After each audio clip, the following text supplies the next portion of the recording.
Newcastle Knights will have the advantage of this very strong wind at their backs. As Trista comes away from dummy half, brings in his second row, and he's taken very high. Manson will move in. In fact, everyone moves in. See Paul Harrigan here with a big swinging right arm. Ooh, wow. Could be very lucky here, the Newcastle captain. And Harrigan over the top. They're inside the 10 metres, says referee David Manson. So there'll be a quick tap to Green. He picks up a quick 10 metres and they move it left through Peachy. This is Donaghy. Donaghy makes the break. He's got a man inside. Does he use him? Yes, he does. He'll go all the way. The Sharks will score. That's Richie Barnett. That's the perfect beginning to the home side. And a real shocker for Newcastle. Paul Green there, he's done that this season. Good footwork. They go wide through Peachy and it's Donaghy there. The big right-hand fend creates, he's been so strong on that side of the field, turning the ball back inside, and that's just a great start there for Barnett scoring. It was beautifully picked up by Richie Barnett, who, as we know, has had injury problems this year. Broken collarbone, of course, but what wonderful hands to him. But of course, one thing we might see tonight is that the Cronulla centre's running at young Matt Gidley, and we saw him there fall off a tackle. Yeah, I mean, speaking to some of the Roosters players last week, they were saying how strong Paul Donaghy is. Put that down also to the quick thinking of Paul Green. He realised rather than... Ship for the Sharks.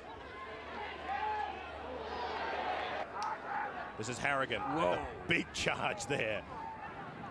The man from dummy half will just look around and see who his runners are. Goes through Green. They work the left again through Donaghy. Donaghy broke through 2 tackles. He'll look around for his support. Will he run around Craigie? He tries to get the ball inside, and this is Barnett, and Barnett will go over in the corner. Barnett picks up his second try. Paul Green, he's seen the chance there. Offloading here now, and Donaghy too strong there for Gidley and Albert. And also the pace down the left wing there. Good footwork in and away on Owen Craigie. And then almost Craigie gets him over the touchline. But what about the inside ball there? And Peachy again there, like a classic winger, following up for the try. To last week. Well, Malcolm really not happy at all. Doesn't.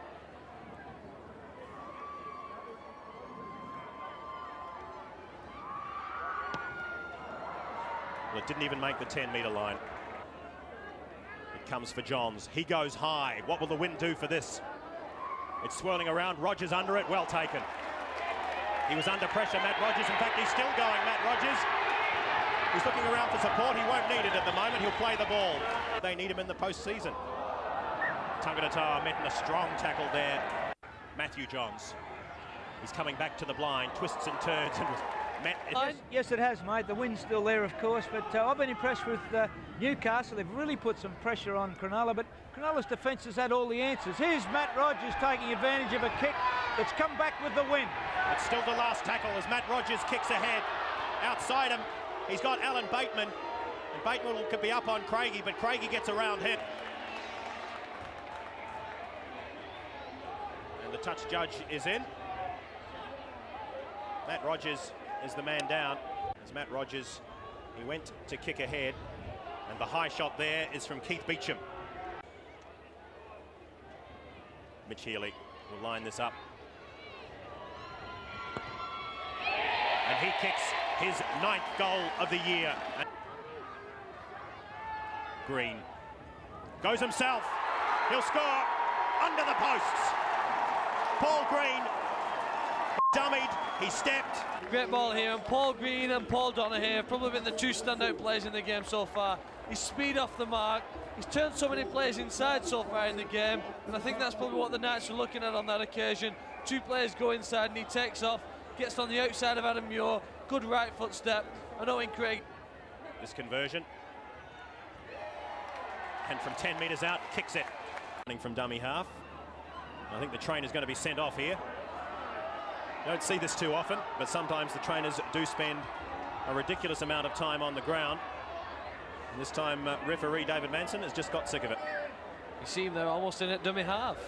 Greenhill. They're coming left. Green again, the inside ball, Peachy will score. Well, he can thank the rain for that, he just slid over the line. That's another nail in the coffin. A big hole just opened up on the inside. Paul Green to be able to pass it backwards whilst running forwards to your left. Great skill there for any player, and the hole just opened up. Newcastle not filling in the hole there across the back of the ruck. They trail by 20 points to 0. 22 points to 0. Scored 4 tries. And Newcastle, of course, really, they've yet to make one clean break. The touches just come on again in back play. As you can see at the bottom of your screen there, the ball is still going. In fact, they could come up with a try here, the Cronulla Sharks. No, eventually referee David Manson has called them back. His touch judge is in. And that was a very promising move. Well, Lee Jackson and Craig Greenhill exchanged a few punches. Well, Greenhill objected to Jackson. Jackson objected to Greenhill, and then it was all on. And really, Craig Greenhill at this stage of the season doesn't need to do that. Another inside ball, Matthew Johns beaten. You know, just to hold them out for the last few minutes. Last tackle as Johns goes to the boot. It's swirling in this breeze. Peachy under it. And will Craigie come up with a try? No, he won't. It's a knock on. There from Johns and Peachy. One of the safest under the high ball. The wind just going away from it at the last minute. And Craigie being deemed to knock on there. Penny Lee. Oh, doesn't the crowd love that? They're on their feet at the moment. And why wouldn't they be? Because that's full time here at Shark Park. David Manson blows full time. And the Cronulla Sharks have won by 22 points to 0. Exactly the same score that their reserve grade won their game.